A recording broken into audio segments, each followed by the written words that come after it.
Good morning. At the CDC, we detect, treat, and prevent public health throughout the world. Oftentimes, that means going to some remote corners of the world. And when you tell people you work at the CDC, that's what they like to hear.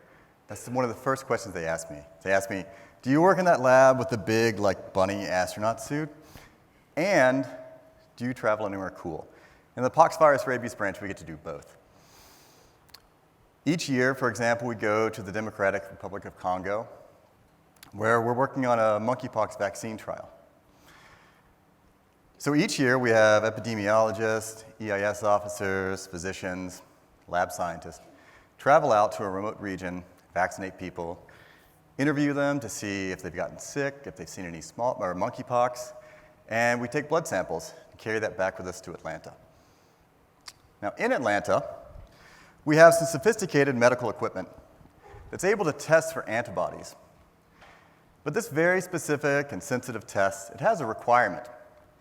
It needs to stay cold. It can't get too warm, and it can't freeze. Because if those two things happen, our samples degrade. That means our highly accurate, sensitive, and specific assays are compromised. And we don't know how accurate, sensitive, or specific that might be. Which means any sort of recommendations we make based on that data are also a little more murky. And we don't like murky data at the CDC. So this is how we typically handle cold shipping in DRC. This is a team member we work with named Poppy.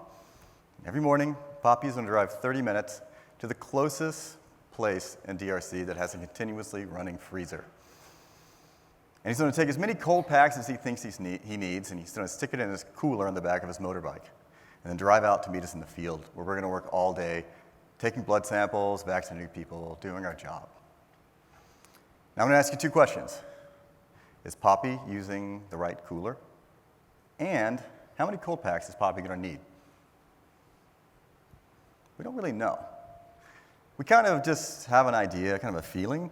It's like when I go camping or I'm setting up for my tailgate, I just look around for what cooler's available and I grab it.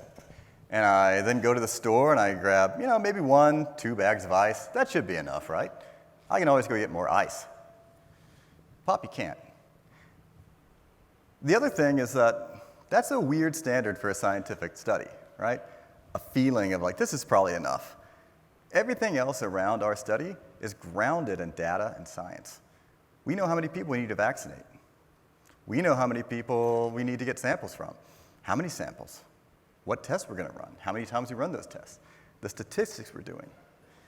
But for some reason, this cooler that's holding all our samples and can compromise all our samples if we load it wrong doesn't have data backing it.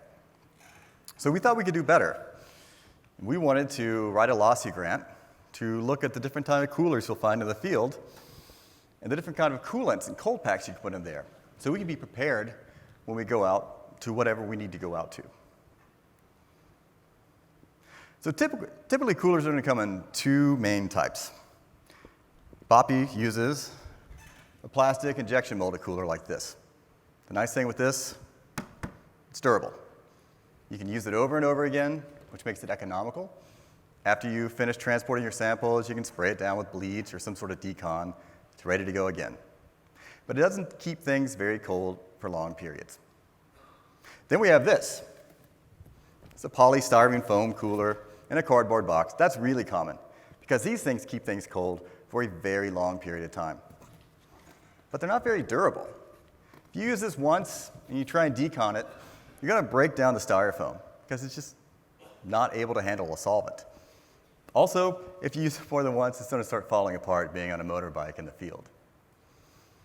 The third type of cooler are these new coolers that we're starting to see in the field. And these are called Roto molded coolers. Now, these are really durable. This one just took a trip around the world, and you can see that it's kind of beat up. But we can use it again. They also keep cold for a long period of time.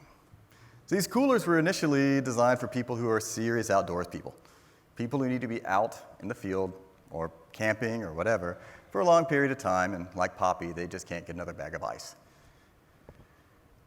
They're also very expensive.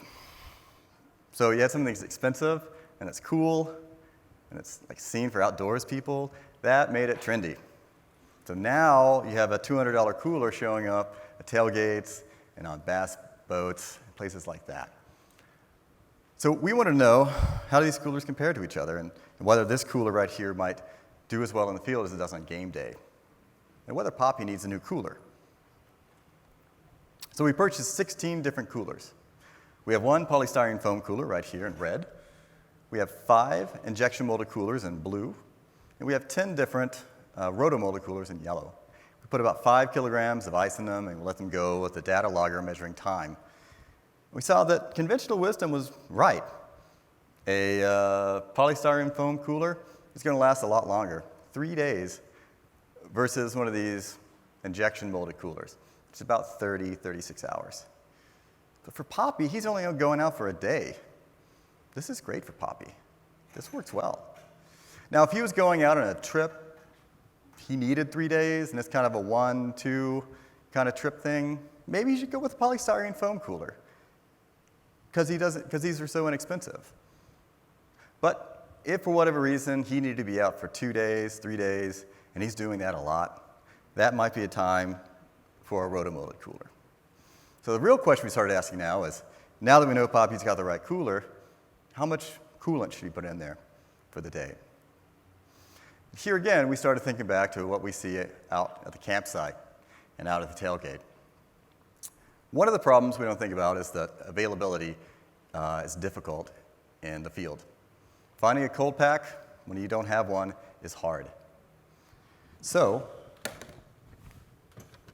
what if we just use a frozen water bottle? You can find a water bottle anywhere. It's going to be on the ground at the end of a tailgate. It's going to be on the beach most of the time. It's actually problematic how easy you can find these. So we wanted to compare all the different proprietary cold packs that we think are out there or that we commonly see against the common frozen water bottle and see how they do. Whoops, that's the wrong way. So we looked at about 2 pounds of cold packs and compared that with frozen water bottles. And what we found is they're actually pretty close. Our worst performing cold pack lasted about 12 hours. Our best one lasted almost 30 hours. Lasted a long time. But where the water bottles stuck out was price. Not only are they the median of most cold packs, if you were to buy 5 pounds of this coolant, it would cost you about 50 cents if you went to the store and bought it. Whereas our longest lasting cold pack, you're going to spend $65 for 5 pounds.